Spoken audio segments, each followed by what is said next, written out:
Good afternoon to all of you. Welcome to the Interdisciplinary Humanities Center. My name is Susan Derwin. I'm the director of the IHC, and as the public face of humanities for the UCSB campus, our job at the IHC, our mission, is to mount programs and support research that advances knowledge about human experience in social, historical, and cultural context.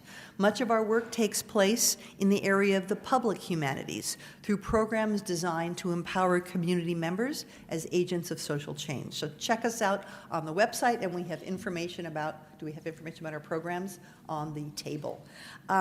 Today's event is sponsored by the IHC's Regeneration Series, the Sarah Miller McCune and George D. McCune Endowment, the Blum Center on Poverty, Inequality, and Democracy, the Department of Black Studies, and the Department of History. And thanks to all of our sponsors.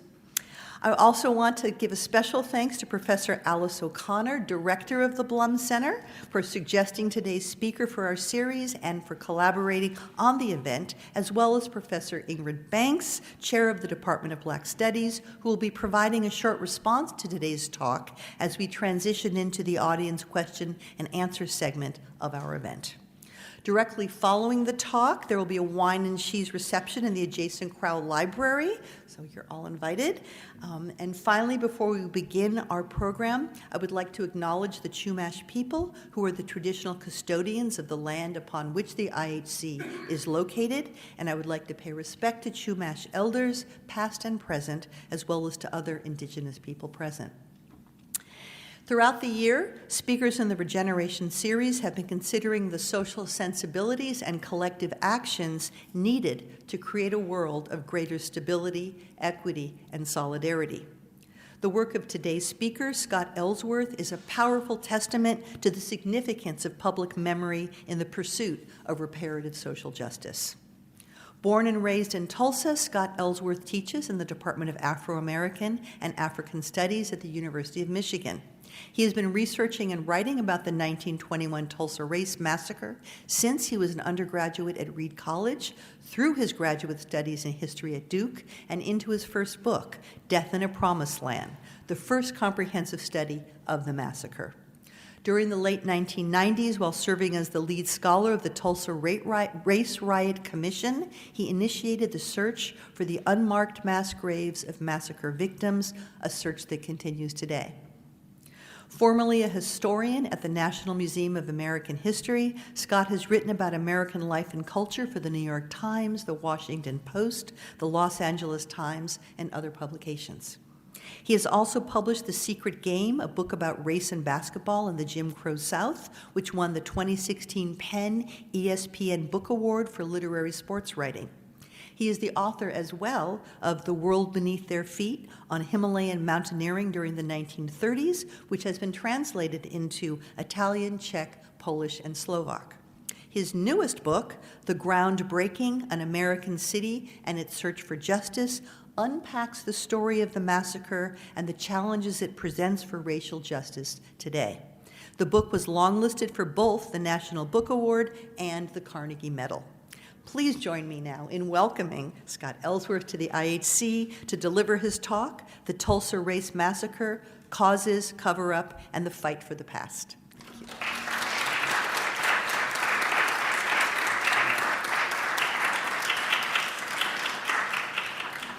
Well, thanks a lot. It's a real honor to be with you all here in beautiful Santa Barbara once again. My parents met during World War II, and when my dad got back from the occupation of Japan, they came to Santa Barbara on their honeymoon. I'm not sure why they left, but maybe that'll become clear. Susan, everyone told me that I could speak for an hour. I'm not going to speak for an hour, but we do have a lot to cover, and so we're just gonna dig right in. So what do we do about this madness that is the Tulsa Race Massacre? I mean, this is the single worst incident of racial violence in all of American history.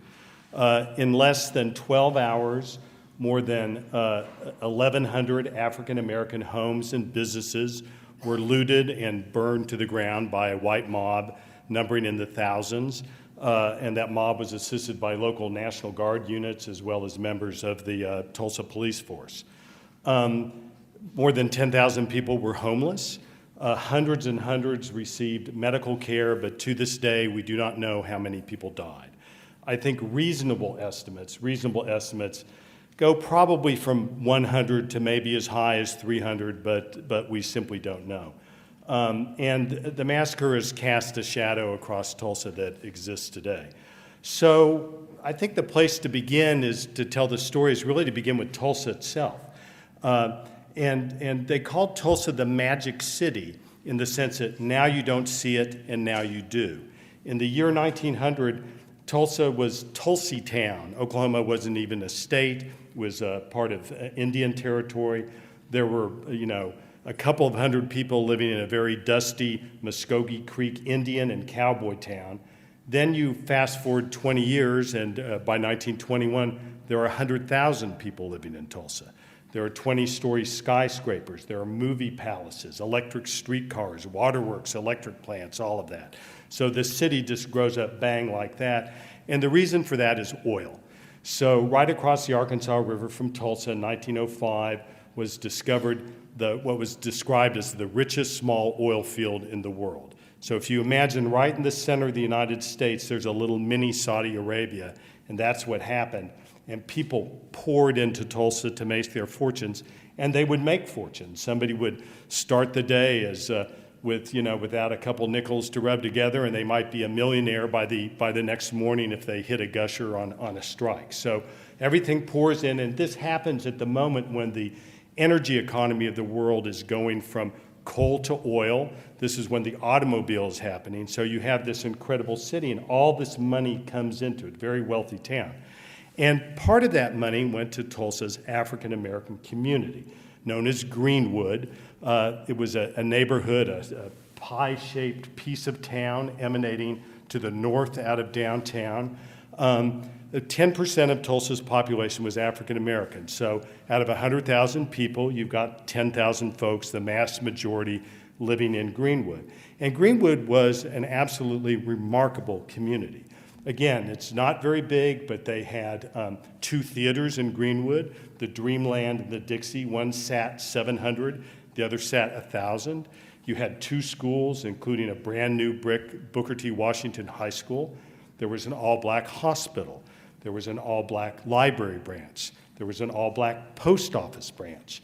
There were dozens and dozens and dozens of different kinds of stores, hardware stores, clothing stores, dressmaking operations, a photography studio, dry cleaning establishment, hay feed stores, a gas station, you name it. This was no food desert.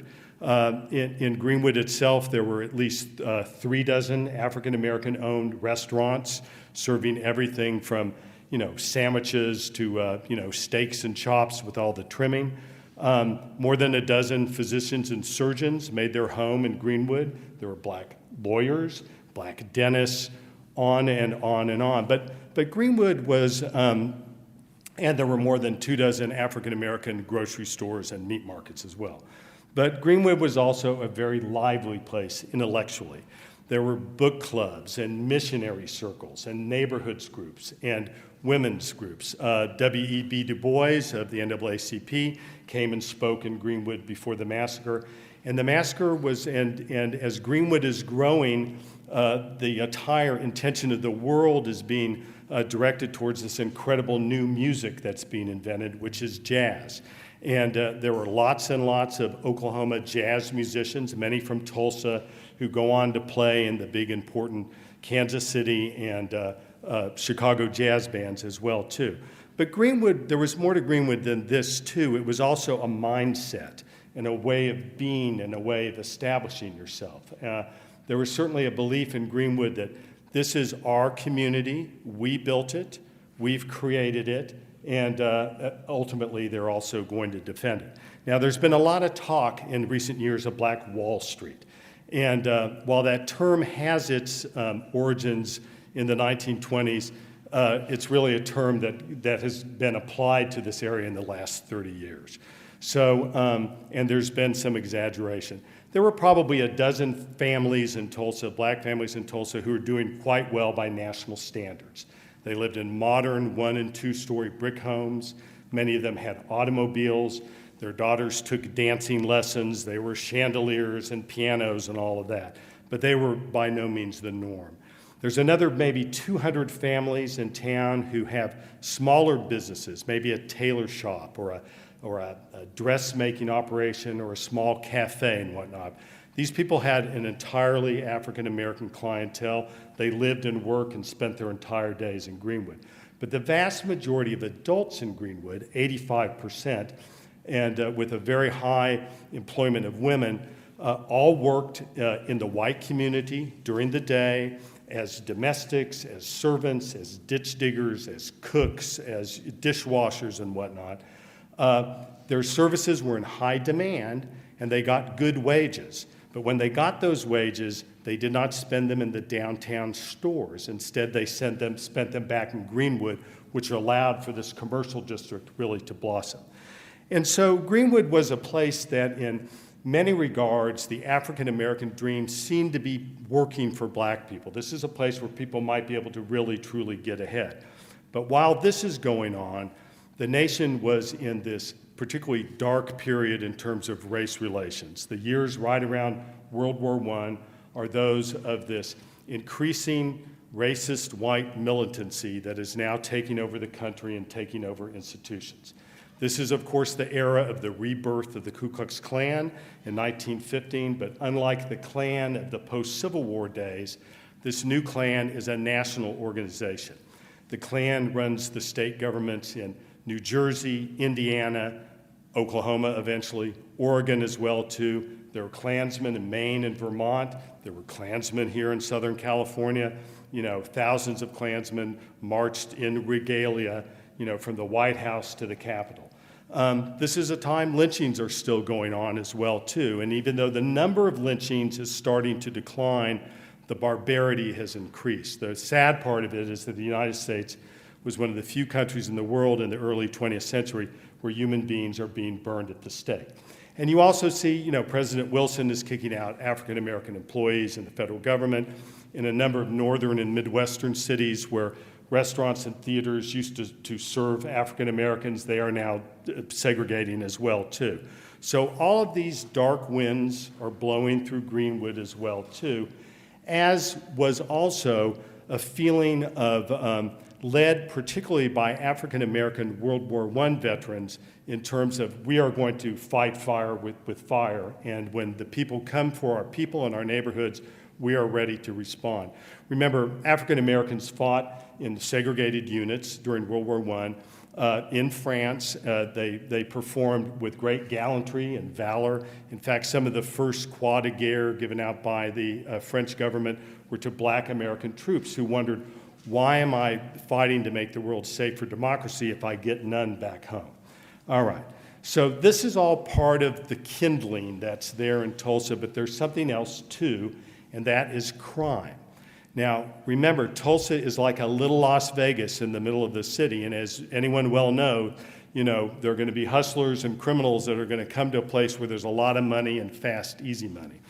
There was, in fact, so much automobile theft in Tulsa that the New York insurance companies would not sell auto insurance in Tulsa because people were getting their cars stolen all the time. A lot of crime, a lot of corrupt policing, but in August of 1920, 9 months before the massacre, there was a crime that changed everything. Basically, there were three teenagers, everyone is white in this story, three white teenagers hire a cab in downtown Tulsa to drive them across the river to one of the oil camps to go to a dance. That's what they were allegedly doing. But once they cross the river and they're out in the country, one of the teenagers, two men and one woman, pulls out a pistol. His name is Roy Belton. The cab driver pulls the cab over, puts his hands in the air, says, "Take anything, take my money, take my cab, just don't shoot me." Instead, the young man shot him twice in the stomach, kicked him out onto the highway. The three teens take off with the stolen cab, leaving the taxi driver to bleed to death in the road. But what happened is a farmer just happened to come along with a truck, sees the cab driver lying in the highway, picks him up, takes him to a hospital in Tulsa where the cab driver remains alive for 3 days. During that time, the Tulsa police caught wind of one of these teenagers, a 18-year-old named Roy Belton, who was a former telephone company employee.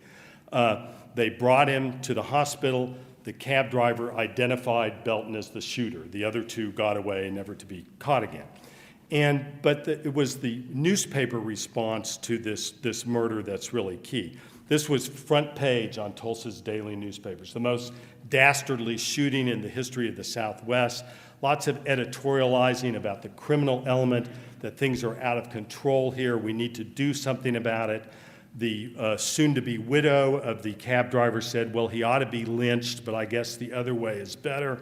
Then it's reported that Roy Belton is going to plead not guilty by reason of insanity, which allegedly will make him escape the electric chair. So the cab driver dies, and the next day, a lynch mob starts to gather, all whites, outside of the courthouse, Tulsa County Courthouse, on whose top floor jail cell Roy Belton is being held. The Tulsa police are nowhere to be found. They are conveniently absent. Then what appears is the taxi cab where the shooting had occurred had been, quote, taken from the police impoundment lot. It shows up in front of the courthouse. A couple of men put bandanas over their faces. They go up to the sheriff. They demand he turn over the prisoner, and he does. And they put him in the cab. The car then, the lynch mob then gets into their cars, and they drive across the Arkansas River to where the shooting happened. The Tulsa police now show up, but instead of trying to stop the lynching, they direct traffic so everyone can have a place to park.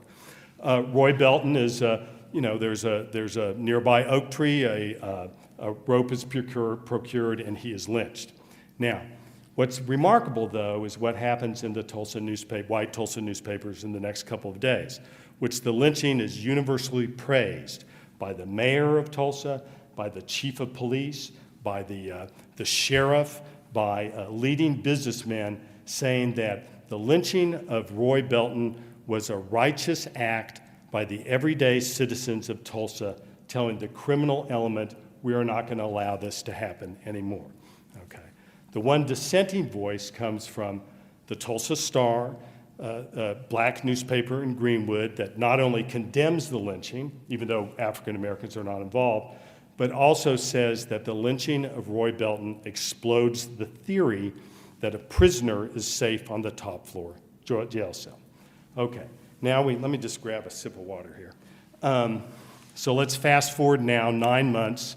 We're on Memorial Day, Monday, May 30th, 1921. A 19-year-old African American named Dick Rowland is walking down Main Street, and he's walking from the white-owned and white-patronized shoe shine parlor where he works, all right? And, there were no toilet facilities for the black shoe shiners at this parlor, so the owner had arranged for his employees to walk down the block, a block and a half down Main Street, ride the elevator in the Drexel building to the 4th floor, and to use a colored bathroom there. So this is something that Dick Rowland would have done every day. This is nothing new or stuff like that. Now, in those days, elevators were not automatic. You had to have an elevator operator, which were normally young white women in Tulsa. The one in the Drexel building was a white 17-year-old named Sarah Page. And elevators were turned by a wheel, and it was difficult to get them to line up, the floor of the elevator with the actual floor as well. And the floor of the Drexel building elevator, I spoke to a woman who ran it later, years later, said it was particularly persnickety. It was really hard to get that, set up. And if you see old movies with an elevator, the elevator operator will always say, watch your step as you go out. So we know that Dick Rowland entered the elevator. We know that that Sarah Page screamed, and we know that Dick Rowland ran out the building. Okay, that we know. This is what we think happened. We think that as Dick stepped onto the elevator, that he tripped, he shot out his hands to break his fall. He had played football at Booker T. Washington High School, and that he caught Sarah Page on the shoulder. She screamed probably just out of shock, if nothing else, and he, terrified, ran out the building. All right, so there was a white clothing store on the ground floor of the Drexel building. One of the white clerks hears the scream. He runs out in the hallway. He sees this African-American male running away, and he comes to the conclusion that he has attempted to assault Sarah Page. So the Tulsa police are called. A couple of officers show up, but they don't seem to be particularly worried or nervous about any of this. They take statements, but they don't put out an all-points bulletin. They don't jump into their police cruiser to go track, Dick Rowland down. But the next morning, Tuesday, May 31st, they do go and pick up and arrest Dick at his mother's home in Greenwood. They take him to the courthouse. They start the legal proceedings, and then he is put in a jail cell right there on the top floor like Roy Belton was. All right. Now, from what we can tell, first of all, Sarah Page refused to press any charges, and he is legally exonerated. But it seemed like nobody was particularly worried in the justice system at the courthouse as to what's going on with this. The problem is that a reporter for the Tulsa Tribune, the city's afternoon white newspaper, caught wind of this incident. He clearly talked to the clerk at the store, got his version of events.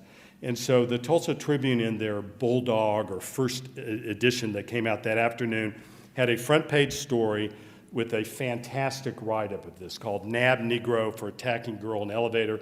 Claimed that Dick Rowland wouldn't give his name to the police. He said called himself Diamond Dick, that he had a diamond stick pin, all this made-up stuff, that he had been seen stalking Sarah Page, looking to make sure that nobody saw him, and that he had scratched her face and torn her clothes and clearly tried to rape her. But there was also an editorial, infamous, now lost editorial in that edition of the Tulsa Tribune titled "To Lynch Negro Tonight." So a year earlier, Roy Belton White had been lynched, and this is going to be a call to arms to lynch Dick Rowland. So the Tribune hits the street at 3:30. By 4 o'clock, there's lynch talk on the streets of Tulsa, and that lynch talk soon turns to action as whites and women and children, as well as men, gather outside the courthouse where Dick Rowland is. 100, 200, 300, 400 people. The Tulsa police force, once again, nowhere to be seen. But there's a wrinkle, and the wrinkle is there's a new sheriff in town. Kind of a crusty ex-cowboy school teacher named Willard McCullough. And Willard McCullough has decided there's not going to be a lynching on his watch. So when the first demands are made for him to turn over Dick Rowland, he refuses to do so. He blockades the stairwells in the courthouse. He disables the elevator. And he just has a handful of deputies, but he puts them on the roof with high-powered rifles. Okay. So, but meanwhile, this lynch mob continues to grow. Now, word hits Greenwood. And everybody has to remember, of course, there are no cell phones. There are very few telephones in Greenwood. There's no radio. So a lot of this is word of mouth. But we know, for example, at the Dreamland Theater, a black World War I vet jumped up on stage and said, "Shut this place down. We ain't going to let this happen here. There ain't going to be no lynching tonight." We know that African Americans start to gather in deep Greenwood, which is the Greenwood commercial district, trying to figure out their options, figure out what to do. Finally, at about 7 o'clock, 25 African American World War I vets, many of whom have gone home and put on their 2-year-old U.S. Army uniforms, all of whom are armed with rifles, pistols, and shotguns, get into cars. They drive in a caravan from Greenwood to the courthouse. They then march single file up to the courthouse, present themselves to the sheriff, and tell him, "We're here to help you defend the prisoner if you'd like us to." The sheriff tells them to get the hell out of there. They go back in their cars and drive back to Greenwood. But their presence has electrified and enraged this white mob. How dare the effrontery of these people stopping our righteous act of justice here?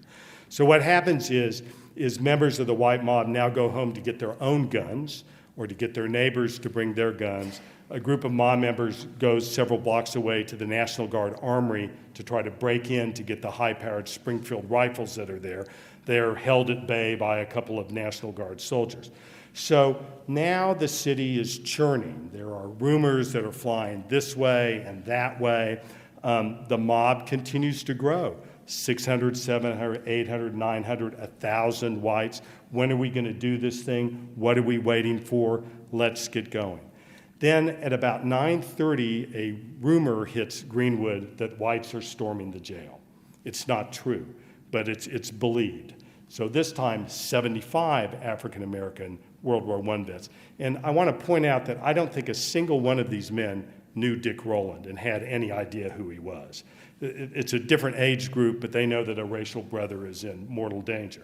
So they repeat the visit, all armed, get in their cars, drive down to the courthouse, present themselves to the sheriff. The sheriff turns them away. As they are leaving, an elderly white man goes up to a tall black vet who had fought in France and says, "Where are you going with that gun?" Vet says, "I'm going to use it if I need to. Like hell you are, give it to me." A struggle ensues, and the massacre then begins. So there's a lot that happens fairly quickly. There is a shootout there at the courthouse. We don't know how many people are died at that point, but we do know that for the most part, the black vets are able to fight a retreating battle back to Greenwood. It's dark now. There aren't a lot of street lights. They're able to get back safely. The father of my brother's best friend was a young doctor in Tulsa at the time, white doctor, had his office a couple blocks from the courthouse. He heard the firing go off, and he ran down there with his bag. He saw an African-American man, one of the vets, lying on the ground wounded. He tried to get to him, but the mob members kept him away while mob members were pulling out their knives and murdering the man. So the mob, you have to realize now, they don't care about Dick Rowland. They are now obsessed with this racial hatred, and they're out to kill any African-American they do. And we know cases of blacks who are, getting off of work, who are probably completely oblivious to what's going on, who are gunned down in the street, chased into a movie theater and shot on stage, things like that going on. The Tulsa police now suddenly arrive, and they show up. But rather than to try to disarm the mob or send them home, instead the police do two things. The first is they start deputizing members of the mob as special deputies. Then police officers start breaking into sporting goods stores and pawn shops nearby and start stealing the guns that are there, handing them out to members of the mob and telling them to get a gun and to get an African American. During those evening hours, late on May 31st and the beginning of June 1st, we know that on the edges of the African American community, there are some murders that take place. A couple of fires are set, but they're near to white-owned businesses and they're put down. We know that carloads of whites drive down African American residential streets in Greenwood, making drive-by shootings, firing into living rooms and children's bedrooms, things like that. We also know that African Americans, many, we don't know how many, also start to leave town, walking out into the countryside, navigating by starlight. And there was an early attempt to invade this deep Greenwood commercial district, to go across the railroad tracks from the white part of town into the black commercial district. But again, whatever street lights are nearby were shot out, and black property owners were able to go ahead and defend their property. Okay. So what happens is at about 2 o'clock in the morning, Tulsa, now we're on June 1st, becomes quiet and still. And another number of African Americans start to relax, thinking, okay, well, whatever this is, we've gotten through it. The sun will come up in the morning. Everything will be okay. What they don't know is that whites are now organizing. So in the white part of town, white men are going into speakeasies and all-night cafes, telling people to meet at this intersection and that intersection where hundreds will gather.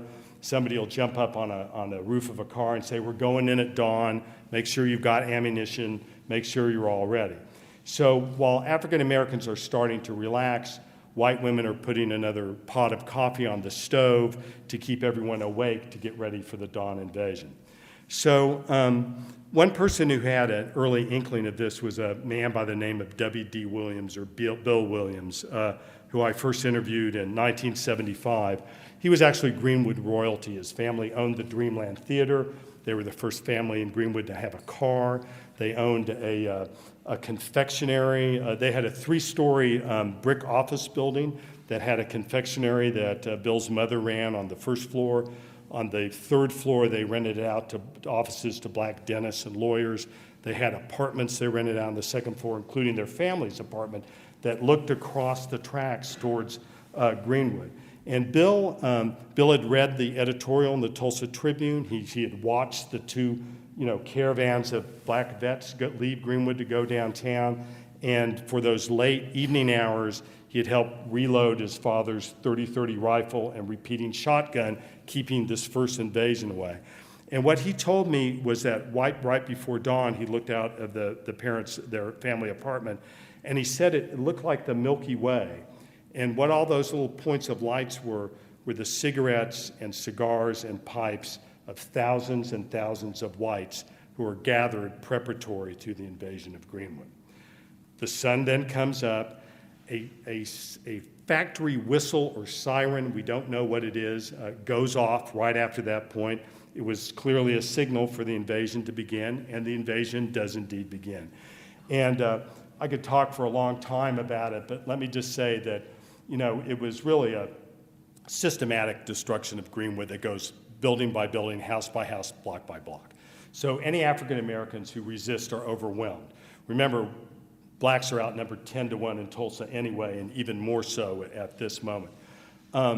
Meanwhile, those who do not resist are, quote, arrested by mob members, by members of the Tulsa Police Force, National Guard soldiers, and taken, quote, for their own protection, somewhat, which is not completely false, to these hastily created internment centers in town, at the baseball park, at the municipal theater, at the fairgrounds. And some of them will be there for more than 10 days. But what happens is they cannot defend their property.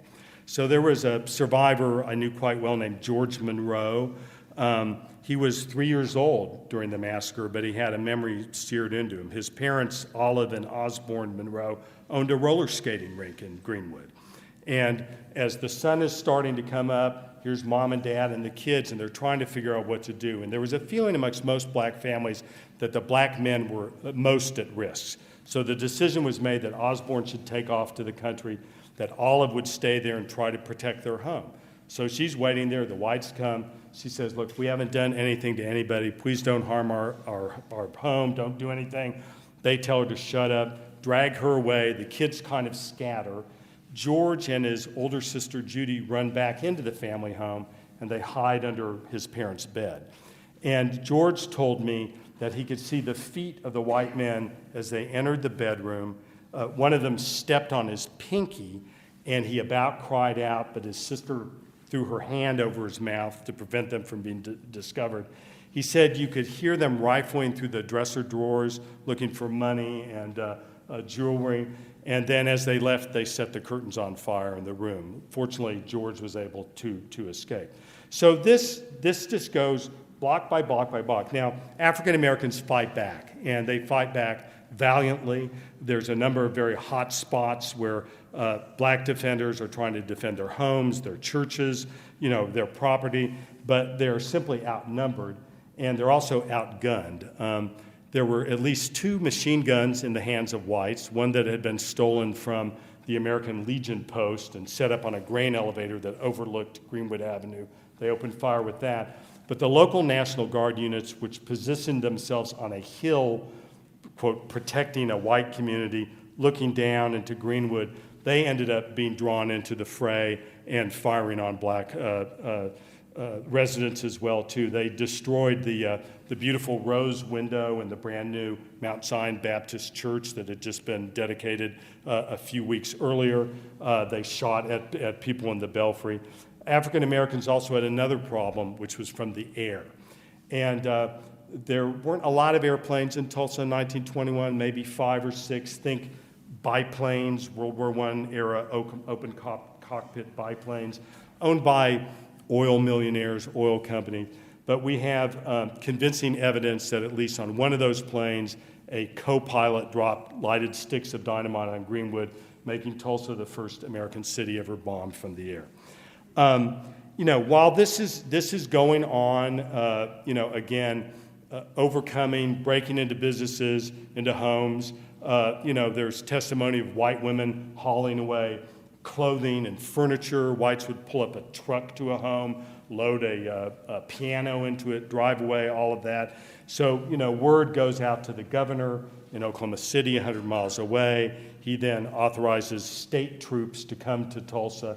They arrive mid in the morning of June 1st, but by that point it's too late because Greenwood has been destroyed.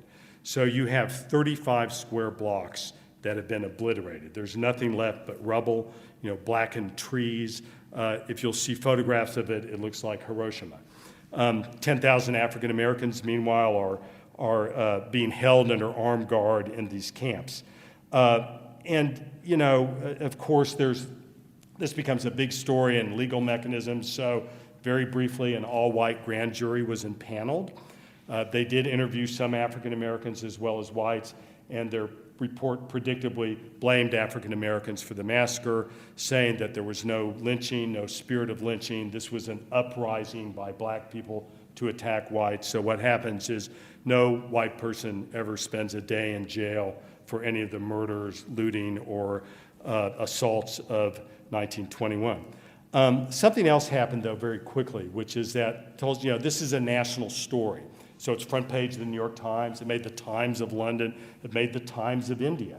And Tulsa's white city fathers realized they had a PR problem, and they're trying to bring more people to Tulsa to grow the city.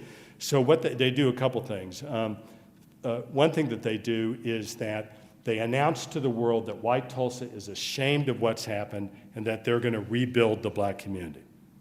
They don't do that. Instead, what they do is they pass a fire ordinance that's designed to keep the Greenwood Commercial District from rebuilding where it was, because they want to steal that land and to build a brand new Union Railway station there. That's eventually defeated in court by a group of lawyers, including B.C. Franklin, whose son, John O. Franklin, of course, is one of the great African-American historians of all time. We know that the Tulsa chief of police sent his officers to all the white photography studios in town in the days immediately following the massacre to confiscate any and all photographs of the massacre, of the destruction of dead as well, too. And what happens is the massacre then starts to disappear.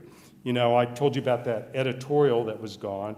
Well, both that front page story in the Tulsa Tribune and the To Lynch Negro Tonight editorial were cut out or torn out of the bound volumes of the Tulsa Tribune before the WPA microfilmed them in the 1930s. Official records, the official National Guard records, all disappeared. Other things go away. And both of Tulsa's white newspapers for 50 years do not mention the massacre. And they go to great efforts not to do so. All right. And what happened is the word soon becomes that this isn't something you talk about. There was the parents of a kid that I went to elementary school with, his mother told me that the family had moved to Tulsa in the 1950s from a little town in Kansas, and they had heard about the massacre. And at their welcome, reception in the neighborhood, she brought it up, and she said, "We were told in no uncertain terms, this is something we don't talk about." It doesn't appear in early Oklahoma history books, things like that. And what happened is that researchers who tried to look into this soon ran into problems. There was an amazing woman named Nancy Feldman, originally from Chicago, married a GI from Tulsa during the war. They made their home in Tulsa. She ended up teaching at the University of Tulsa as a sociologist. And the University of Tulsa in those days was all white, very parochial, all just local Tulsa kids. So she had heard about the massacre. She had met an African-American survivor who told her about it. And so she goes to class one day and starts talking about what happened. And the students all look at her and say, "You're crazy. Nothing like this ever happened here." This is in the late 40s, so almost 30 years, 25 years later. And she said, "Of course it did. Ask your parents." The students go home and ask their parents. And at class the next day, they said, "Our parents said nothing like this happened here either." So Nancy was determined, so she brought this African-American survivor, a man named Robert Fairchild that I interviewed in the 70s. He had worked as a shoe shiner along with Dick Rowland, was a very valuable source. And she brought Fairchild to speak to her class, which was very chancy in race relations in Oklahoma in the 1940s. And he told his story, but that wasn't the end of the incident. because 2 days later, her dean called her in and said if she did that again, she would be fired. But what Nancy told me, she said the most chilling part was this. She said, just think about this. This is, just 1 or 2 generations removed from the riot and massacre, and you already have a generation of white Tulsans that is as if this never existed. It would be as if we all flew to New York tomorrow, went to Stuyvesant High School in Lower Manhattan, and asked the kids about 9/11, and they said, what are you talking about?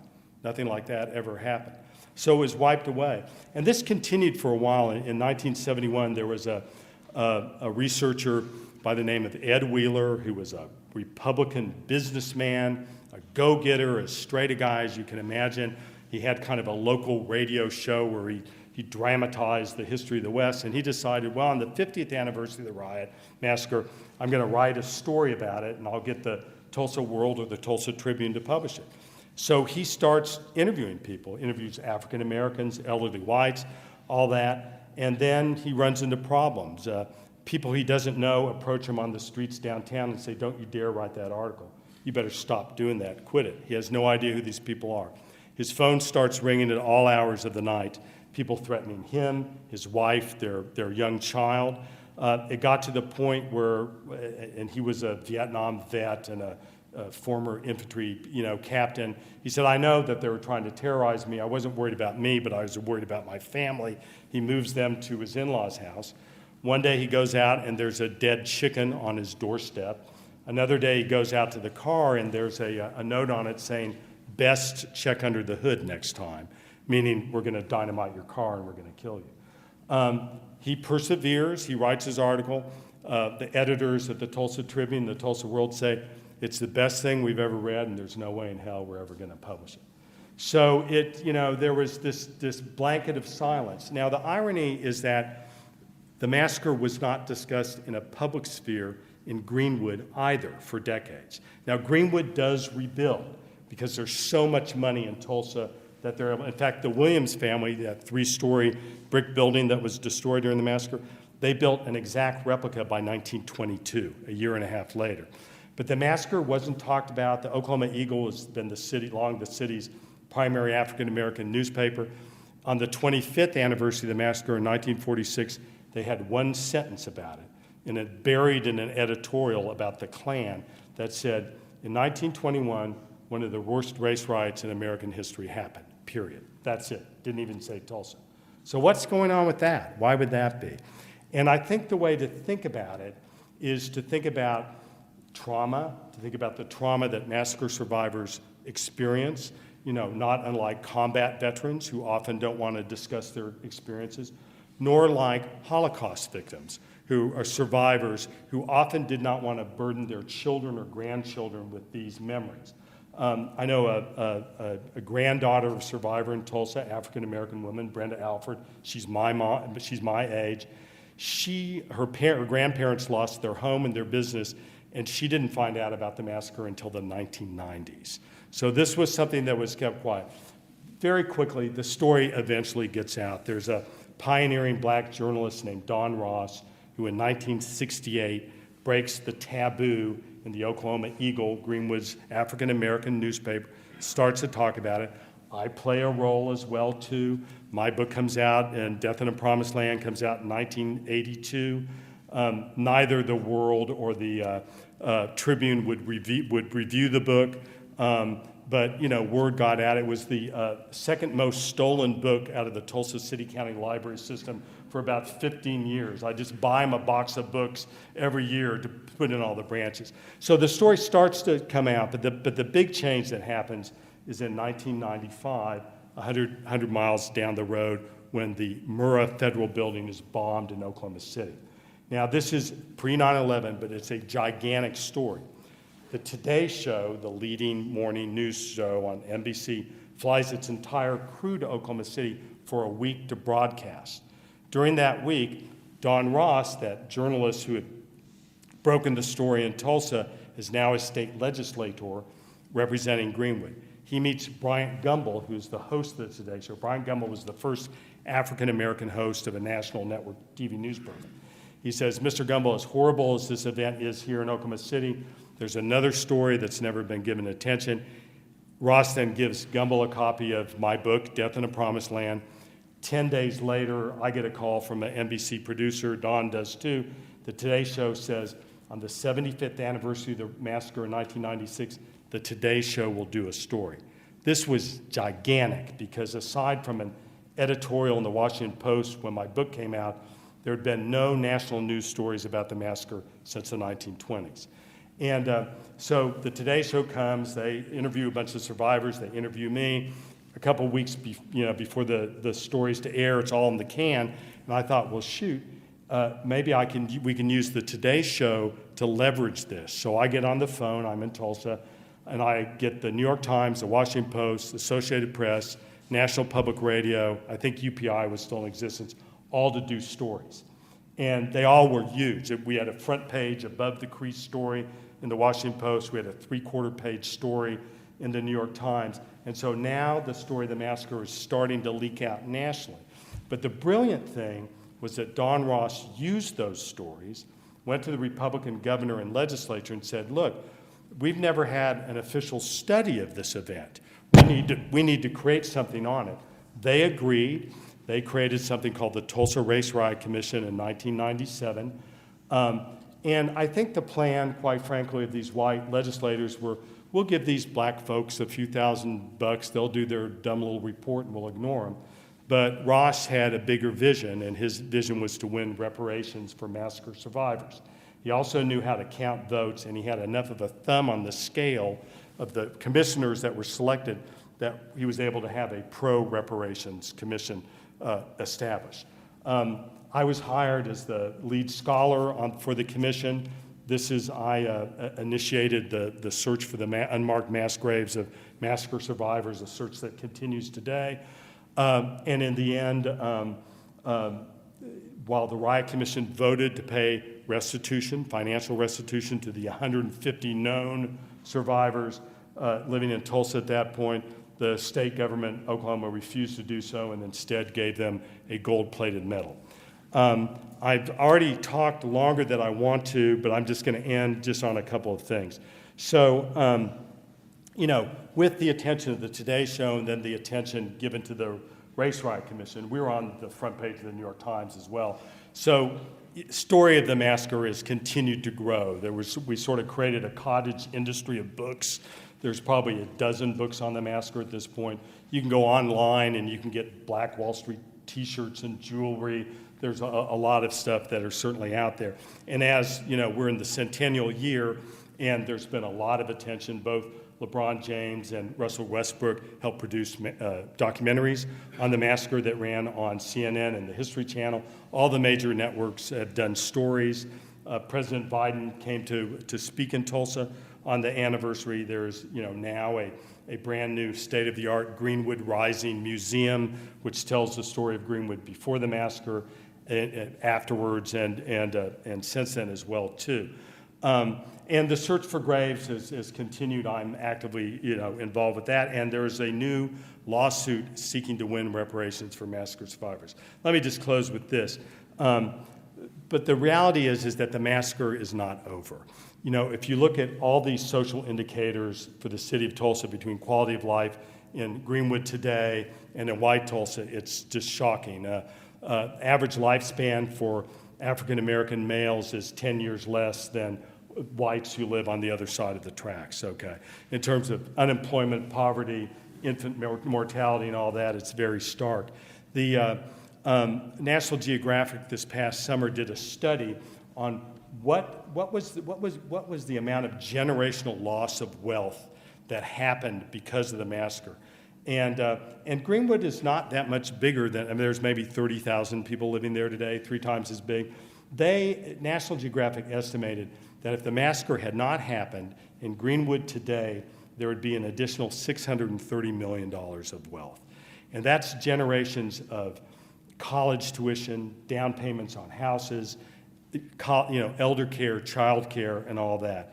As William Faulkner, once said, the past isn't past, it's not dead, it's not even past, and that's the case in Tulsa today. Thank you very much.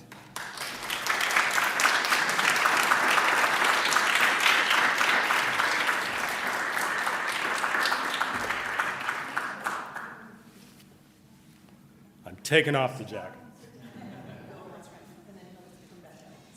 So Scott, why don't you just have a seat? I will. Professor Banks will give her comments and then we'll... You know, I have to, before I give my thank yous, I just want to say that Scott Ellsworth just gave an amazing abridged account of his groundbreaking book, The Groundbreaking, and I was sitting there just absolutely in awe. Because if you haven't read this book, you should run out and get it immediately. Because even though Scott just, again, gave a wonderful, really, you, in less than an hour, you actually spanned 100+ years of what you cover in The Groundbreaking because you gave the context, the history of Tulsa itself. And so, please, go get this book. Little plug. So I want to say thanks to Susan Derwin and the IHC for hosting this groundbreaking event, some pun intended, and thanks to my dear colleague, Alice O'Connor, for inviting me to open the Q&A. You know, it's really heartening to know that someone recognizes that I am a scholar and not just a service mule on this campus. I really appreciate that, Alice. You know, being a pandemic-era department chair presents exponential challenges, while at the same time, being chair of a Black Studies department in the midst of this country's racial reckoning in the aftermath of George Floyd's murder. And that loss of Black humanity is a tragic, though apropos, segue to the groundbreaking. Scott Ellsworth, thank you for writing the story of the race massacre and the Greenwood section of Tulsa in such a beautiful manner. The horror of that late spring in 1921 is no less horrific, but the way in which you tell the story and what happens during the 100-year span in its aftermath is quite breathtaking. Now, this is just between me and Scott and those of you who read the book. So I have a very minor connection to the story. I was a student at Horseman Junior High School in South Central LA at the same time as Peggy and Phoebe Stubblefield. Now, they were in the 7th grade, and I was in the 9th grade. So our time there overlapped by 1 year. Now, as an upper-class person, you know, I did not know them, although twins tend to stick out, but I'm also very old, you know, so I don't know if I actually met them. But I will say that I did have a different type of academic experience than they did, and I'd love to talk to you about that if you're interested later on. All right. I remember taking history courses with Lawrence Levine and Leon Litwack as an undergraduate at UC Berkeley in the mid to late 1980s, and it was the first time that I heard the remark, "History is not over." The groundbreaking is a wonderful testament to that statement. For me, the theme of movement resonates in the text. Scott, your research spans the course of a century, and the very understanding of what happened in late spring of 1921 moves from a race riot to a race massacre. The movement from a veil of silence to a demand for justice and reparations. And the archive itself moves from libraries and city directories and microfiche to kitchens to living rooms to homeless encampments to archaeological sites. As an undergraduate at UC Berkeley, I was also learning from my African-American studies professors that context matters. No matter how much this nation tries, it cannot erase the stain and pain of chattel slavery. The enslavement of Black people, the promises and perils of the Reconstruction era, and the trenchant nature of Jim Crow segregation shape our republic today. In many respects, we see the vestiges of these histories, these contexts, with the attack on critical race theory. But I am going to pivot with my question, given that we are gathered here today at the Interdisciplinary Humanities Center. So Scott, you seem to have crossed over to the quote-unquote dark side into interdisciplinary research in the groundbreaking. So historical methods, ethnographic methods, forensic scientific methods. And with the forensic scientific methods, you were not directly gathering the data, as was the case with searching city directories and conducting oral histories as well as interviews. Now, as a historian, bound by particular understandings of what historians do, were there times when you were consciously aware that you were engaging in interdisciplinary research?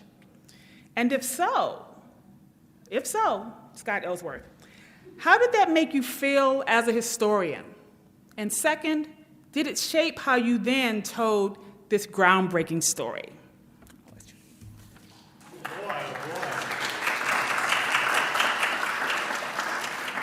First, you almost make me cry with your lovely comments, and then you hit me with this. Well, I have to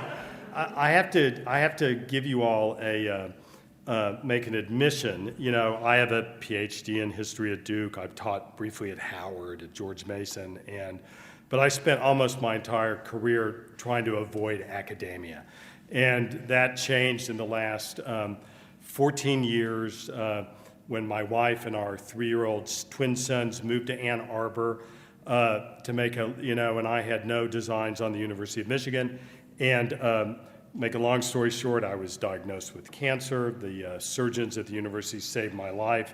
We were trying to think about how to thank the university, and we didn't have any money, but I thought, well, maybe I could teach something. And so I was invited part-time, and then I become a full-time lecturer. But the reality is I've never written for scholars, and I don't go to, I think the last historical convention I went to was in 1976 or something like that. I don't pay that much attention to the literature, so I've always written for a general public. And, and kind of when you do that, you're kind of, you're broke a lot, but you're also free, and you can do what you do. So I think part of what I've done is stubbornness to find the truth, but I've also looked for touch points that I thought could help us, help Tulsa or the United States or whatnot move ahead. When I started, and I had wonderful help, so this is not me, but when I initiated the search for the mass graves, I went to the survivors first. And I said, do you want me to do this? And to a woman and a man, they said, yes, please do. And then I got terrific help from forensic scientists and experts and all sorts of people. And my feeling was that we need to find where these people are, and then the forensic people said we could then unearth them, disinter them, we could identify them through DNA, and the idea is to rebury these people with honor because they were thrown away by the city and everyone else. But then we might be able, if we're fortunate enough to find some, we can create a monument and of appropriate scale that'll become a memorial not only to the victims of the Tulsa Race Massacre, but to victims of racist violence in America over the centuries whose graves will never be found. So I think I've always just been looking for just different ways to tell the story, to bring it out, to try to,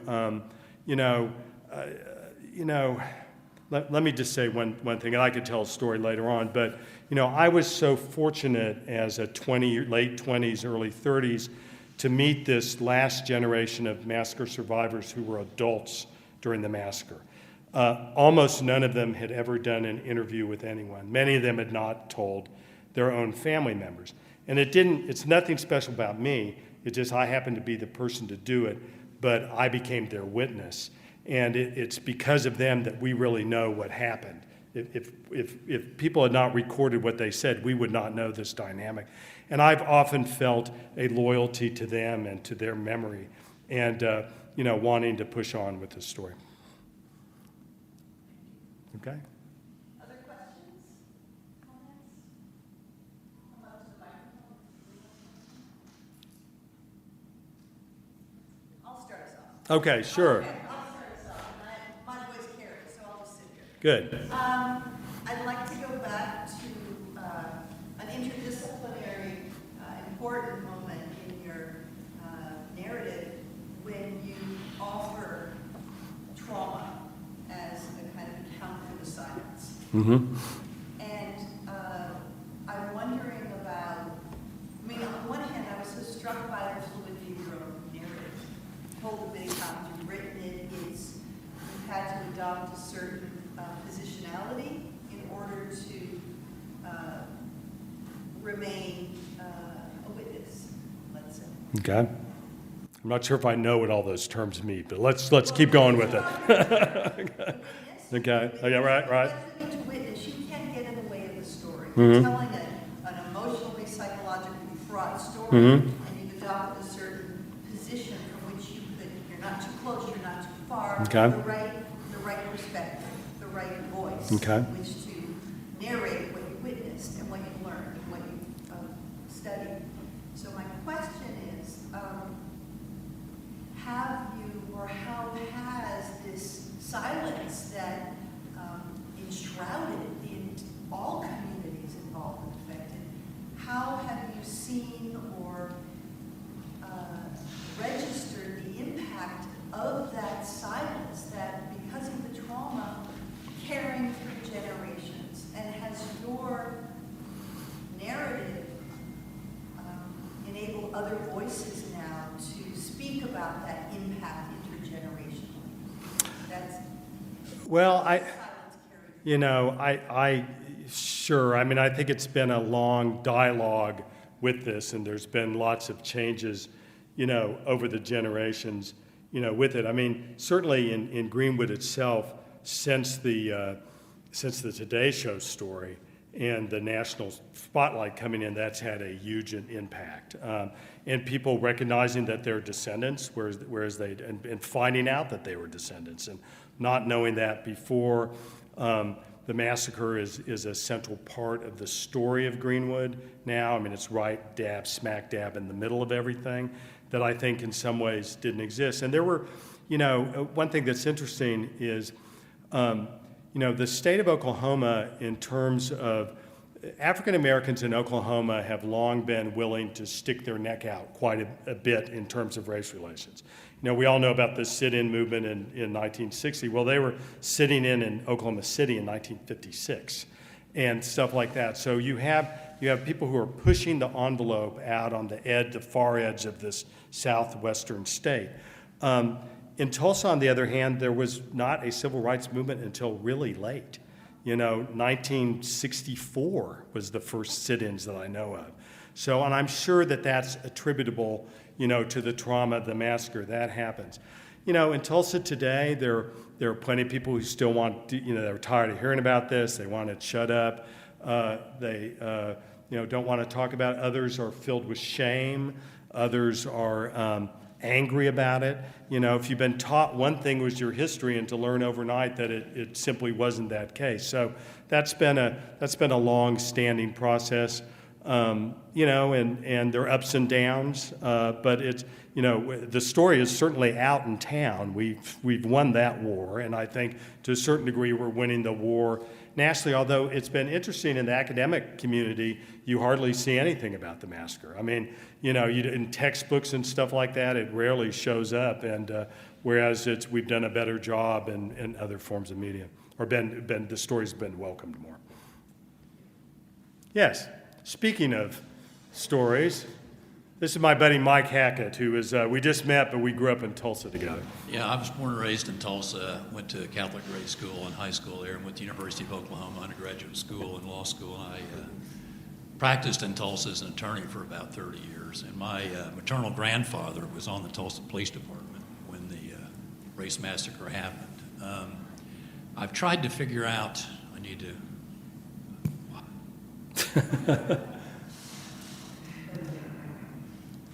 How's that? Any better? Okay, sorry about that. And this is a man I never knew. He died at a fairly young age. And he was involved in as a cop over in Fort Smith, Arkansas in 1912, was involved in a lynching over there. And I kind of hoped he'd redeemed himself when the family, moved from Fort Smith, and he continued his law enforcement career, and really couldn't find anything, unfortunately. But the question about silence resonates with me because there was no discussion in the Pitcock family that I'm from about him. He was a man, in fact, I'd frankly kind of forgotten he was in law enforcement, and then I found out about the Fort Smith lynching situation. So white people have been traumatized by this as well and scared off, and there have been very few white families willing to come forward and tell their stories about things, in contrast to black families who I think at long last have finally, been able to do that. So I guess I'm getting ready to speak out a little bit. Maybe I can help that process along. Please do. Anyway, good to not have silence about this and deal with the truth. And that's more of a statement than a you have a question you want to ask for me? Okay. This is my wife. Alice. Yeah, just say it. Thank you. Scott will give you permission. So, first of all, among many, I appreciate what you said about the way the massacre has not really been absorbed into the standard narrative of American history and the way we teach. So, to the point where when Ingrid and Chris, in the wake of the massacre of George Floyd, wrote on their website, "We need to understand this within the context," and they mentioned Tulsa, I immediately noticed, because it's so rare that it comes up in scholarly circles. But I think there are other things that your book brings up, and this recently, because you've been living with this and you've been telling this story, retelling it. And one of the things that really struck me in the groundbreaking was the counter-narrative about the aftermath and the rebuilding of Greenwood. And what that spoke very powerfully to me, because among the things you pointed out was that actually there was this rapid recovery, and then followed by a long struggle. So I wonder if you could just say something more about the dynamics of economic injustice and the undermining of the rebuilding of Greenwood, because it seems to me that happened over a long process. Yeah. It's like this destruction and then it's over. It's an ongoing process. Right. So again, you have to remember there's rivers of money flowing into Tulsa. What's astonishing to me is within 2 weeks after the massacre, African-American parents are going back to their jobs in the white community, where people have been trying to kill them and burn their homes and shoot their children and things like that, and going back to work and getting their jobs, and that money comes back. So, and there's kind of a couple levels here. So, there were a dozen churches burned in Greenwood, and it took decades for those congregations to rebuild the churches because they had to pay off the mortgage on their destroyed church, and then they had to raise money for the new ones. And black business owners who had insurance companies all got around all of that and didn't pay off. But some families like the Williams, it was lucky there was not a bank in Greenwood. So a family like the Williams family, which was doing quite well, their money was in the white bank downtown and untouched, and they were able to use that. But old-timers told me in the 1930s and the 1940s that Greenwood was even grander than before. There were, you saw the shops. The National Negro Business League came to Tulsa, I think, in the late 20s. There was an entrepreneur named Simon Berry who owned his own bus line in Tulsa that was later bought by the city of Tulsa.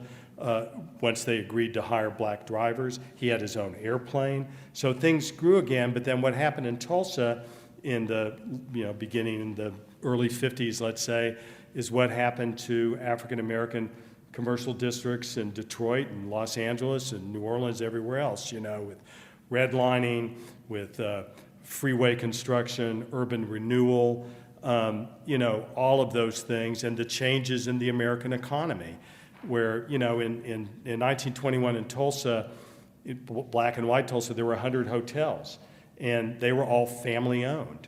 Well, by the 1960s, all the hotels are Holiday Inns and Ramadas and whatnot, and African Americans didn't have the capital to join into this new franchise economy. Then desegregation happens as well, and white business, owners realize there's plenty of green dollars, and the dollars are just as green in Greenwood as they are. They start, offering deals. So black families on a tight budget, if you can get cheaper food at a better quality at a white-owned grocery supermarket, brand new supermarket, than at a small neighborhood grocery store, that's what's going to happen. So the community was destroyed again, like communities were, throughout the country. Yes. Hi. Hey. Thank you so much for being here. One thing that me and some of my peers in our public history colloquium here have been thinking about a lot is what it means to do work in the place that you're from, or what it means to more often do work in a community that you're not a part of and haven't been raised in. And your story is quite unique in that you were a part of this community. So I was just wondering if you could talk a little more about what it meant being from Tulsa or having your positionality be as part of that, and was that beneficial at times or harmful to you, and how you see that as sort of part of the way that you constructed this story. Well, I talk a lot about that in the book, and I could kind of go on and on. I mean, it's been both. It's been very helpful. I was born 2 months before the Brown decision. And even though the Brown decision was going to desegregate the public schools in the United States at all delivered speed, I didn't have my first black classmate till I was in high school. But I went to a well-integrated high school. I had a number of African-American friends that I'm still friends with today. That began a learning process to me, having previously lived in an all-white neighborhood. We lived in an all-white neighborhood. I went to Robert E. Lee Elementary School. My neighbor across the street on national holidays didn't fly the Stars and Stripes. She flew the Stars and Bars. I mean, all-white church, all of that. So I grew up in that world. Certainly my experiences in high school helped me, but this is kind of an aside, but I'm going to tell the story anyway. So it's the summer of 1975. I'm going back between my junior and senior year at Reed College to research my thesis on the Tulsa race riot, because nothing's been written about it, and I'd heard about it as a kid. And so my family has moved to California, so I need to get a job to buy an apartment, to have an apartment. So I work in a factory, a steel factory, from 5:30 at night to 4 in the morning, which gives me enough money to do it. But I had to work at night so I could have some time to research. So I get up at like noon or something, and I can do 4 hours of research before I have to go to work. And I just can't find anything. There's just no records. I'm seeing these sugar-coated versions of things. I know that's wrong, and I can't put any of this together. And then, some of you know this story. Then one day I'm in the Oklahoma room at the Tulsa City County Library, and I noticed this big stack of these bound volumes, and they're these city directories. So a city directory, they're like 600 pages long, and they allegedly list the name of every male head of household, his wife's name, their home address, and where the man worked, okay? And I'm looking through these things, and I'm thinking, God, I wonder if I could do something with this. And then I noticed that every 10th listing has a lowercase c in parentheses in it. I'm thinking, what the hell could that mean? I was, that means colored. And I thought, well, wait. And there was a section of businesses and stuff. I said, I'm trying to find out what this Greenwood business district was like. Maybe I can use this. So I went to the city engineer's office, talked to him, had him some plat maps that showed the streets in Greenwood 1921. I taped them together, and then it took like 2 weeks. I went through every page in the city directory and wrote down at every address what was there in 1921 before the massacre. And one thing happened is that the community now came alive to me. I said, oh, well, Dr. Bridgewater, the dentist, his place was right above Mabel Little's chili parlor, and they were next door to the photography studio, and I started to get a sense of this. But, June, July, we're into August, I still can't figure this out. I have no idea how the massacre happens. So the version that would have been taught in my Oklahoma history course textbook in the 9th grade, had my teacher taught it, said there was an incident in elevator, some hotheads got mad, some shots were fired, a couple people died, and then the good white people rebuilt Greenwood. That was the version. And I'd seen you couldn't find any photographs of the massacre in those days, and I'd seen one panoramic, and it looked like Hiroshima. I couldn't put it together. So I end up hearing about this man, Bill Williams, W.D. Williams. He's supposed to know a lot about the massacre. So I call him up, and I say, hi, blah, blah, blah. could I come and talk to you? And he said, sure. And I'd never done an oral history interview before. I've done like 1,000 now or something. I didn't have a tape recorder. I go over to his home, and we sit down at his little Formica kitchen table, and I'm explaining hi, I'm Scott Ellsworth. I'm a college student at Reed College, blah, blah, blah. And he's kind of chilly to me, and he'd been friendly on the phone, and I can't figure out why. And whereas, in fact, he'd been waiting all of his life to tell the story. He'd been waiting for a news crew or a college professor or somebody. Nobody had ever come up. Instead, he gets me. So, and then I'm thinking, this is a waste of time. This guy doesn't know anything. I'll just try to think of a way to prolong it for a few minutes and then politely leave. And then I noticed I had my little day pack, and I pull out my map. And we spread it out on his kitchen table, and I'm yammering on about how I made this. He's paying no attention to me at all. He's bent over this thing, and he's going over every single, with my old crummy handwriting and my big pen, going over every single one. And he's starting to get a grin on his face, and he's starting to shake his head. And I finally shut up, and I realized it wasn't a map of Greenwood, it was a map of his childhood. And there were a lot of names there he probably had not thought about for, 65 years or something like that. So finally he stops and he looks up at me and says, okay, tell me exactly what it is you want to know. Because I had made it with him at that point. He knew I was legitimate and wanted to do stuff. And then the funny thing is he makes it with me, because the New York Times had reported a couple days after the massacre that right before the massacre happened, all these broadsides had showed up in Greenwood telling blacks to leave. And I thought, aha, it's it. It was pre-planned. All that stuff is happening. And I said, well, tell me about the broadsides. He goes, what are you talking about? There weren't any broadsides. Nothing at all. And then I shut up, and he told his story, told me about the 2 Lynch Negro Tonight editorial. He was in the Dreamland Theater when the vet jumped on stage. He sees the 2 groups go. So that's the moment when, he realized I was legitimate. I certainly realized that he was legitimate. The connection was made. It was about telling the truth. And that's really the moment that we started finally to understand what happened in Tulsa. And because I could put stuff that he didn't know about that happened in the white community, and we could plug it in.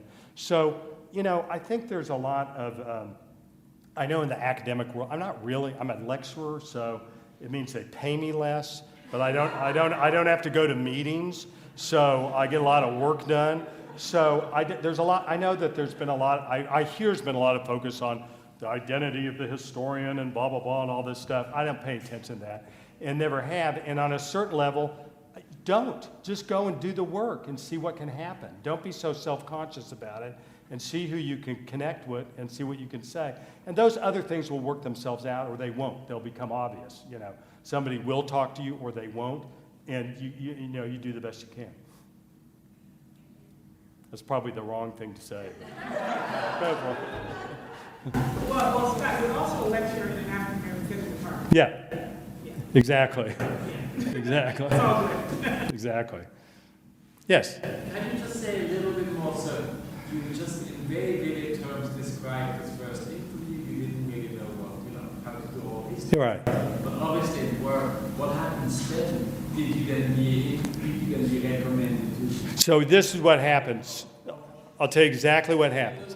So that's the summer of 75.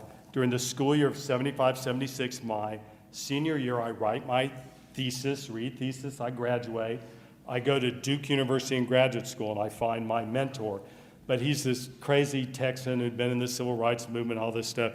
And it took me 2 years to get him to finally read my thesis. And finally, I got him to read it, and he said, well, God damn it, there's a book here.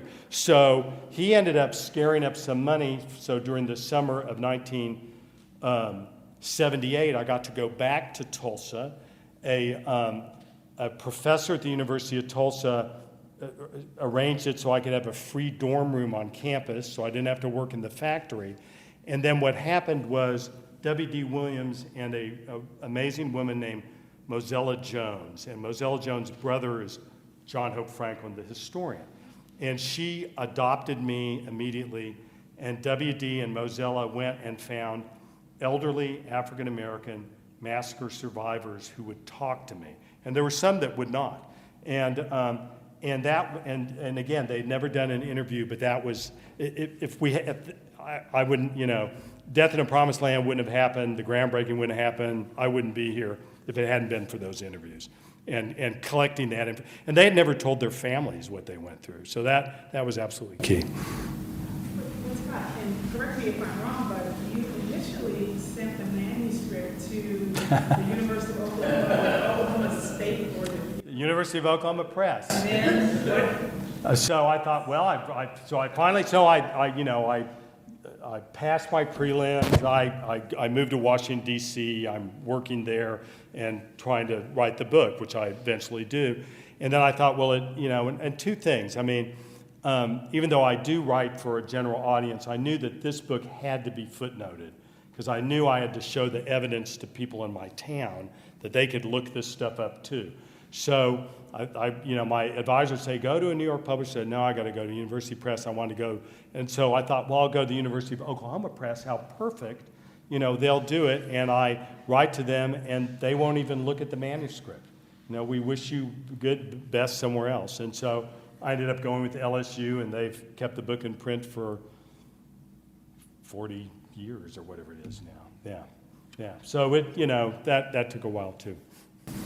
but I mean that was also part of the silence, right? Of course, absolutely. I mean, the idea that the Tulsa Race Massacre was not, for the University of Oklahoma Press, I mean, there were about 20 books on the history of Oklahoma, and somehow that didn't make the grade, yes. I do have to, so what is this conspiracy of silence? And I really do mean that, because I think it's so important for us to figure out. There is a structural silence here, right? It's not just about, some people in Tulsa are upset, a bunch of business people, there is truly a structural and institutional dimension to this. Well, I call it a culture of silence, yeah. Really, I want to argue. Go for it. I actually really think it's important to understand how this works. Yeah. Because we see it rearing its head right now.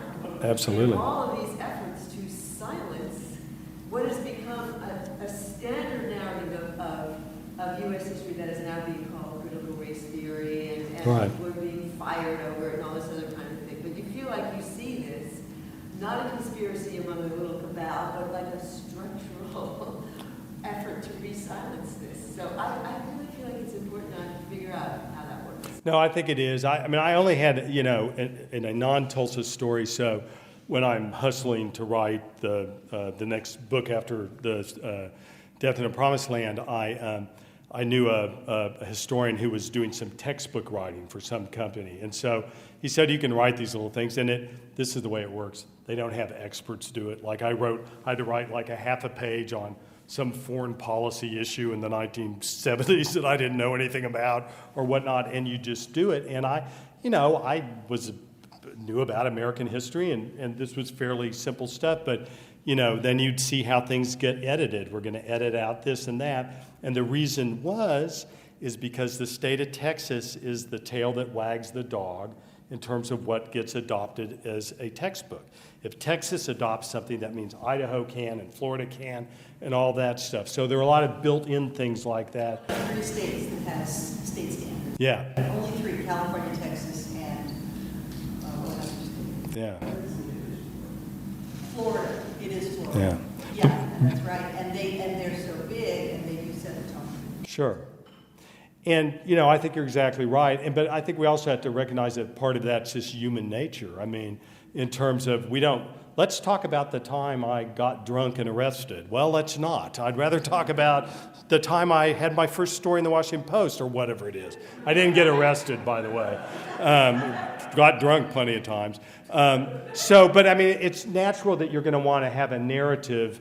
At the opening of Death in a Promised Land, I have a quote from Ralph Ellison about history is not like necessarily what it is, but it's what we want it to be. So that's part of the thing, and we have to get other voices involved, and we have to be involved in this. I mean, this is,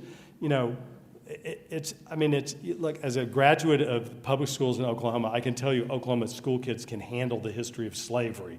They realize that they weren't the ones doing it, you know. They can handle the Tulsa Race Massacre, they can handle the Holocaust, they can handle whatever it is. And if our history means anything, we have to teach it all.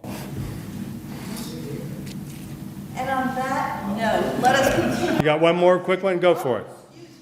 This may sound simple, but it will definitely be the most difficult question of the day. What do reparations look like now? In terms of the future of reparations? I mean, simply in your area. Okay, so it's an uphill battle. There's no question about it.